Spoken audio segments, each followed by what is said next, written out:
एक तो सर्दियों के छोटे दिन, ऊपर से जब घर में मिस्त्री मज़दूरों का काम चल रहा हो ना, तो हम ख़वातीन के ऊपर डबल बर्डन आ जाता है। समझ में नहीं आता कि इतने मेस में घर के हर काम को किस तरह से मैनेज करना है। लेकिन फिर भी आज मैं आपको दिखाऊंगी कि सर्दियों के छोटे दिन में ना आप कम वक्त में ज़्यादा कामों को किस तरह से कर सकती हैं।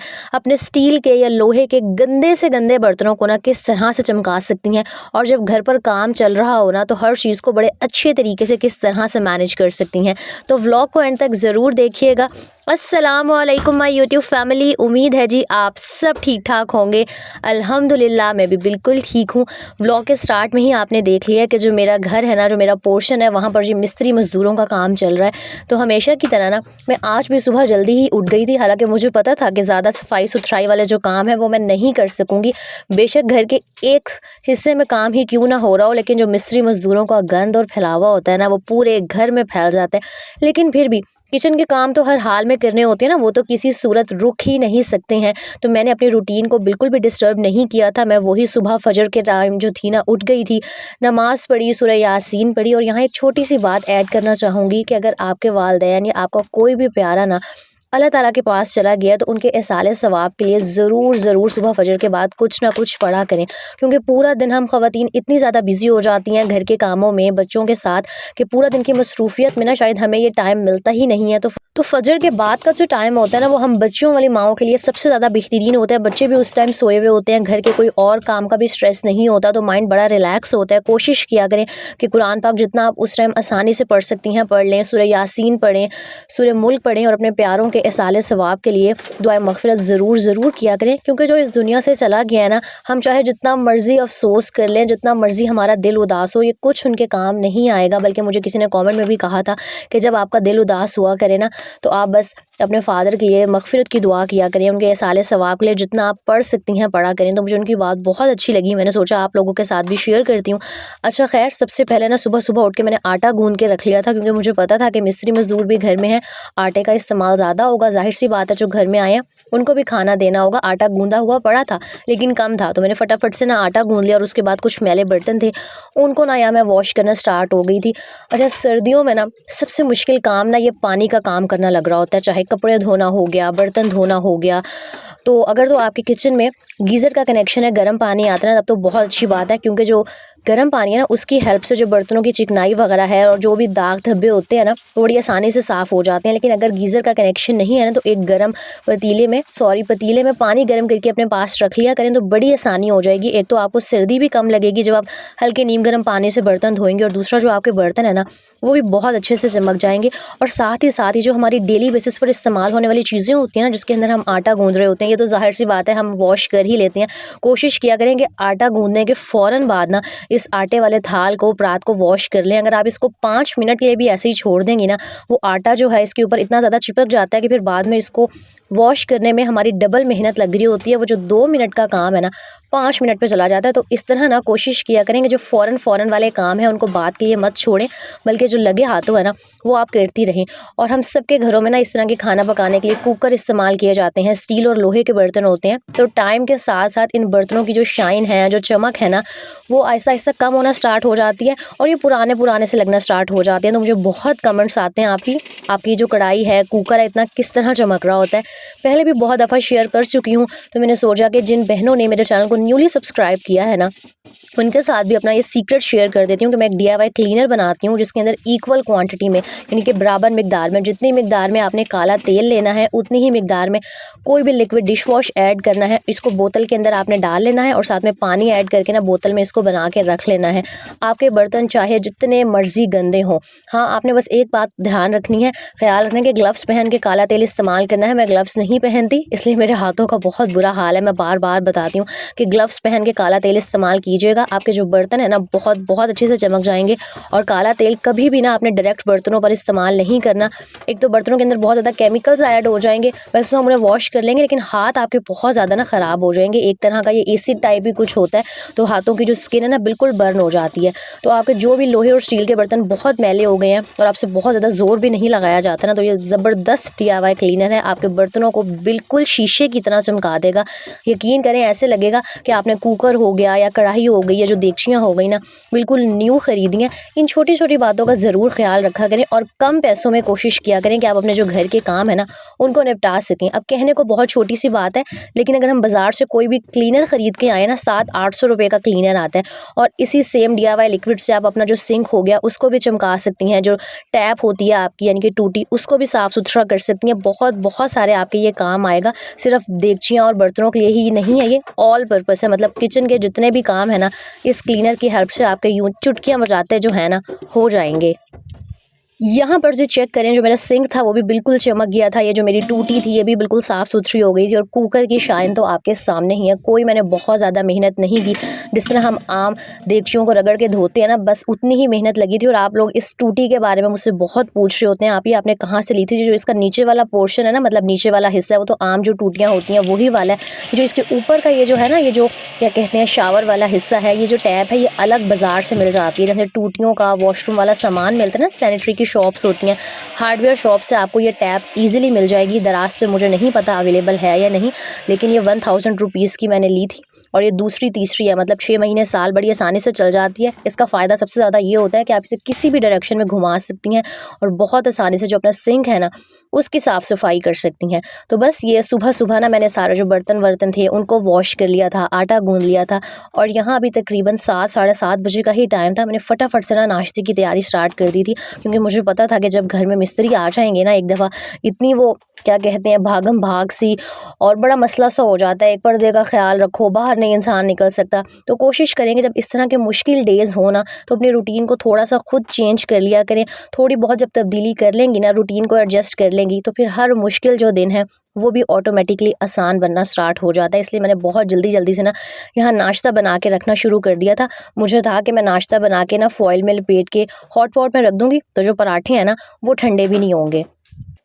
अच्छा, यहाँ ना मैं आपके साथ एक और टिप शेयर करती हूँ कि जो मेरी वो बहनें जो जॉइंट फैमिली में रहती होंगी, उन्हें ये सबसे ज़्यादा मसला होता है कि जॉइंट फैमिली में हर किसी के नाश्ते का जो टाइम है ना डिफरेंट होता है। तो मेरी बेचारी बहनों को बहुत ज़्यादा जो है ना क्या कहते हैं परेशानी का सामना करना पड़ता है कि कोई 7 बजे उठ के जा रहा है, बच्चों ने सुबह जल्दी चले जाना है, हस्बैंड ने फिर 8-9 बजे जाना है, घर के जो बाकी अफराद हैं वो 9-10 बजे, 11-12 बजे नाश्ता करें, तो पूरा दिन हम बेचारी ख़वातीन का जो है ना किचन में गुजर जाता है। सबसे पहली बात तो ऐसा होना ही नहीं चाहिए। सबको भाई एक ही टाइम पे नाश्ता कर लेना चाहिए और जो नहीं करता ना उनका नाश्ता बना के आप हॉट पॉट में लपेट के रख दें। आई नो ये बहुत मुश्किल है, हर किसी के 100 नखरे होते हैं और एक औरत को ना क्या कहते हैं हर हाल में एडजस्ट करना पड़ता है। लेकिन सोचिए अगर आप 10-11 बजे 12 बजे तक सिर्फ नाश्ते से ही फ्री नहीं हुई होंगी, तो फिर घर के बाकी काम कब करेंगी? सबसे पहले तो जो घर के बड़े हैं, जो बुजुर्ग होते हैं, सास-ससुर, उन्हें इस बारे में ख्याल रखना चाहिए कि वो उनको ना अपनी बहू का ख्याल रखना चाहिए कि एक बेचारी अकेली औरत कितने ही काम कर सकती है। सबको बिठा के प्यार मोहब्बत से समझाएं, अपने हस्बैंड से बात करें कि आप इतना ही जो काम है ना कर सकती हैं। अच्छा, मैं यहाँ ना आपको एक बात बताती हूँ, जब नई-नई शादी होती है ना, तो हम ख़वातीन क्या करती हैं कि ससुराल वालों की नज़र में अच्छा बनने के लिए, अपने नंबर बनाने के लिए ना सर हिला के हर चीज़ में हाँ में हाँ मिलाई जाती हैं। हाँ, हम ये भी काम कर लेंगे, हम वो भी काम कर लेंगे। लेकिन यकीन करें, ये जो आपका हाँ, हाँ करना है ना, ये आपके आगे चल के गले पड़ जाता है। ये बात मैं बहुत दफ़ा शेयर कर चुकी हूँ कि हर बात का जवाब में हाँ, हाँ करना ज़रूरी नहीं होता। कुछ जगहें ऐसी होती हैं जहाँ पे आपको ना इनकार करना भी आना चाहिए। ये नहीं कि सिर्फ़ जी आप इज़्ज़त में, एहतराम में, नो डाउट हर रिश्ते का क्या कहते हैं प्यार मोहब्बत से रहें, इज़्ज़त और एहतराम से पेश आएँ, हर किसी का ध्यान रखें, लेकिन हाँ, अपनी ज़ात को भी प्रायोरिटी दें। ये ना हो कि आप दूसरों को खुश करने के चक्कर में खुद के ऊपर इतना बोझ और इतना बर्डन डाल दें कि एंड में चल के ना बस आप जो खुद है ना वो बीमार पड़ जाएँ और आपके ऊपर इतना ज़्यादा बर्डन और बोझ आ जाए कि आप खुद का जो सेल्फ केयर है, खुद के लिए जो मी टाइम है ना, वो निकाल ही ना पाएँ। तो खुदारा इस जो आदत है ना, इस हैबिट से अवॉइड किया करें।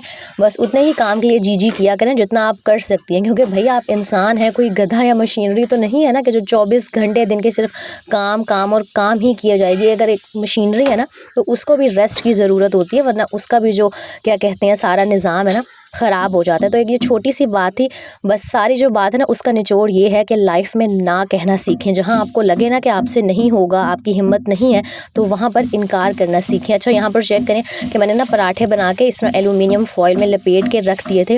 लेकिन यहाँ मैं आपको एक बात बताती चलूँ कि आपने एल्यूमिनियम फॉइल को रेगुलर बेसिस पर यूज़ नहीं करना और बिल्कुल जो गरम-गरम पराठे और रोटियाँ होती हैं ना, उसको भी एल्यूमिनियम फॉइल में नहीं लपेटना, वरना ये जो एल्यूमिनियम है ना, ये आपकी फूड के साथ मिक्स हो जाता है, जो हमारी हेल्थ के लिए अच्छा नहीं है। सबसे बेहतर ऑप्शन ये है कि आप बटर पेपर के अंदर पहले रोटी या पराठे को फ़ोल्ड करें, फिर एल्यूमिनियम फॉइल में लपेट के रखें, तो जो आपकी रोटी या पराठा है ना बहुत लंबे अरसे के लिए, काफ़ी देर के लिए 3 से 4 घंटे के लिए बिल्कुल फ्रेश रहेगा। और माज़रत भाई, अगर आपको ये पीछे ठक ठक फक फक की आवाज़ आ रही है, यहाँ चेक कर लें, ये मेरा बरामदे वाला एरिया है जहाँ मैं वॉशिंग मशीन लगाती थी। ये सारा एरिया मेरे पास ही था, लेकिन हाँ, ये सही से ना बना हुआ नहीं था, तो मैं थोड़ी-सी इसकी ना डेंटिंग, पेंटिंग और सेटिंग करवाने वाली हूँ। तो घर में बहुत बहुत ज़्यादा खिलारा और गंद हुआ हुआ है, और इतना गंद देख के जो मेरा हाल हो रहा है ना, वो तो पूछो ही मत। मतलब मुझे रेत से और इस तरह मिट्टी से बहुत उलझन होती है, लेकिन खैर ये काम करना भी ज़रूरी था। तो बस ये सारे जो मिट्टी घट्टे वाले हालात हैं ना घर पे चल रहे हैं, तो इन हालात में, इस सिचुएशन में व्लॉग बनाना ना बहुत मुश्किल हुआ है। मुझे पता है कि मैंने ये जो आज का व्लॉग है ना, किस तरह से शूट किया है।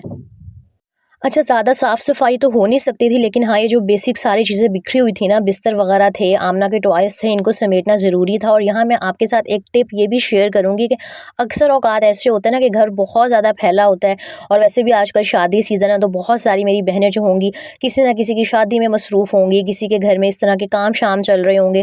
क्योंकि अक्सर आप जब जॉइंट फ़ैमिली में रहते हो ना, तो वहाँ पे देवर, जेठ, नंदों की शादियाँ होती हैं, तो इस तरह मिस्त्री लगते हैं। वैसे मेरी फ़ैमिली में अभी किसी की शादी नहीं आने वाली, मैं तो खुद अपना पोर्शन थोड़ा-सा सेट कर रही हूँ।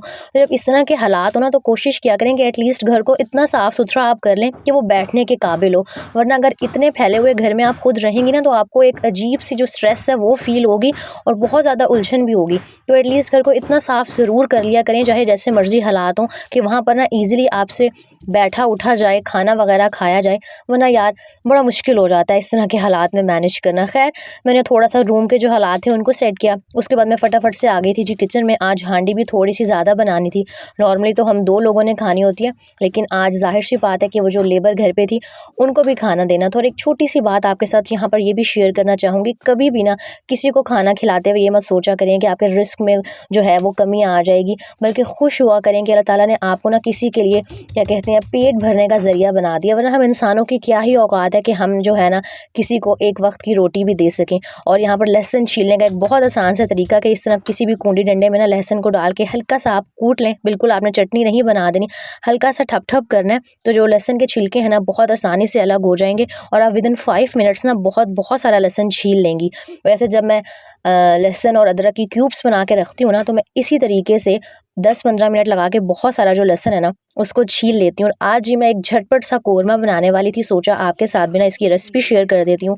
सबसे पहले, अच्छा, मैं आपको बताती चलूँ कि मैंने आधा किलो चिकन लिया था। आपने ऑयल के अंदर ना 2 सब्ज़ इलायची, 1 या 2 लौंग और थोड़ा-सा ज़ीरा डाल के उसको हल्का-सा ना, क्या कहते हैं, कड़कड़ाने तक आपने पका लेना है। और उसके बाद एक मीडियम साइज़ का जो प्याज़ है उसको ऑयल में डाल के आपने अच्छे से ब्राउन कर लेना है। जब भी आपने खाली चिकन बनाना हो, चिकन कोरमा बनाना हो ना, तो आपने प्याज़ जो है अच्छे से ब्राउन ज़रूर करने हैं। आपका जो कोरमा है, आपका जो चिकन का सालन है ना, बहुत बहुत मज़े का बनेगा। अच्छा, आपने ऑयल के अंदर ना एक बड़ी इलायची भी ऐड करनी है। 2 छोटी इलायची डाली थी, 1 मैंने बड़ी इलायची डाली थी। और मैंने आपको बताया है कि मैंने आधा किलो चिकन लिया था, तो आधा किलो चिकन के अंदर मैंने 2 बड़े साइज़ के टमाटर ऐड किए थे, 3 से 4 हरी मिर्चें डाली थी, 6 से 7 दाने मैंने लहसुन के डाले थे, थोड़ा-सा अदरक था, और एक जो मीडियम साइज़ का प्याज़ है वो मैंने फ्राई करने के लिए रख दिया था, और 2 जो मीडियम प्याज़ है ना, वो मैंने यहाँ इस जो मसाले को ग्राइंड करना था उसके अंदर ऐड कर दिए थे। इन सारी चीज़ों को आपने पानी ऐड करके ना अच्छा-सा एक स्मूथ सा जो पेस्ट है वो बना लेना है।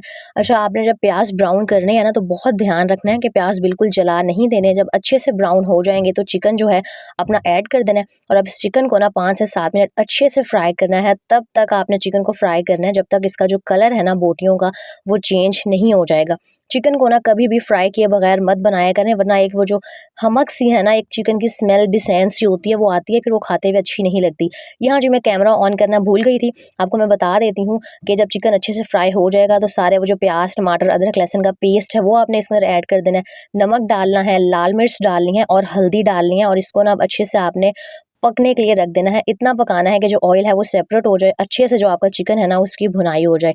नमक आपने अपने टेस्ट के हिसाब से डालना है। 1 चम्मच जो है मैंने लाल मिर्च डाली थी, और हाफ़ टी स्पून इसके अंदर मैंने हल्दी ऐड की थी। अच्छा, जब अच्छे से मसाले की भुनाई हो जाएगी, ऑयल सेपरेट हो जाएगा, तो इस प्लेट का स्क्रीनशॉट ले लें। ये 1 चम्मच भर के इसमें कोरमा मसाला था, थोड़ा-सा गरम मसाला था हाफ़ टी स्पून के करीब, और जो सूखा धनिया पाउडर था 1 चम्मच, और साथ में जी हाफ़ टी स्पून जो था ना भुना कूटा हुआ ज़ीरा था। सारी चीज़ों को इसमें ऐड कर देना है। उतना ही पानी डाल के आपने शोरबा बना लेना है जितनी आपने जो है ना इसकी शोरबे की कंसिस्टेंसी रखनी हो। ज़्यादा लंबा शोरबा करना हो तो ज़्यादा पानी डाल दें। मैंने बस नॉर्मल सा जो है ना शोरबा रखना था, ना ज़्यादा गाढ़ा हो ना पतला, और मज़ेदार सा जो आपका कोरमा है ना चिकन का रेडी हो जाएगा। ऊपर से आप धनिया पुदीना जो मर्ज़ी गार्निश करना चाहें वो कर सकते हैं। अच्छा, दोबारा बता दूँ, आपने आधा किलो चिकन के अंदर 1 चम्मच भर के जो है ना कोरमा मसाला, नेशनल का कोरमा मसाला ऐड करना है, तो बहुत ही ज़्यादा टेस्ट भी अच्छा आएगा और खुशबू भी अच्छी आएगी। तो बस जी ये था आज का छोटा-सा व्लॉग जो मैंने बड़ी ही मुश्किलों से शूट किया था। उम्मीद है आपको अच्छा लगा होगा। कल व्लॉग आएगा या नहीं इसकी मैं कोई गारंटी नहीं दे सकती, बस मुझे अपनी दुआओं में याद रखिएगा, अपना बहुत सारा ख़्याल रखिएगा। नेक्स्ट व्लॉग में मिलेंगे बहुत अच्छी और ज़बरदस्ती टिप्स के साथ। अल्लाह हाफ़िज़।